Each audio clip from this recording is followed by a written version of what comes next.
জনাব রুমিন ফারহানা, উনি অনেকদিন ধরে রাজনীতি করছেন।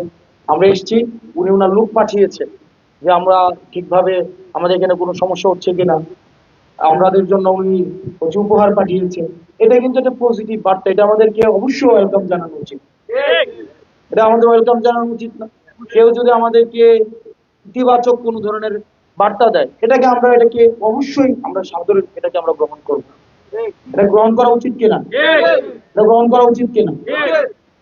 আমরা সৌহার্দ্যপূর্ণ সম্পর্কের মধ্য দিয়ে আমাদের ভিন্ন মত অবশ্যই জারি রাখবো, যৌক্তিক ভিন্ন মত জারি রাখবো, এবং যৌক্তিক ভিন্ন মতকে আমরা বুঝানোর মধ্য দিয়ে, ডায়লগের মধ্য দিয়ে, ডিসকাশনের মধ্য দিয়ে, গণতান্ত্রিক প্রক্রিয়ায় সেটাকে আমরা প্রতিষ্ঠিত করব।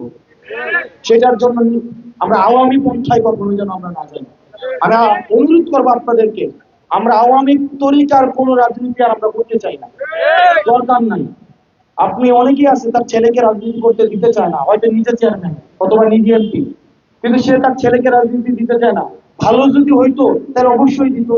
সে রাজনীতি করে বুঝছে এটা ভালো না, এই কারণে যায় না।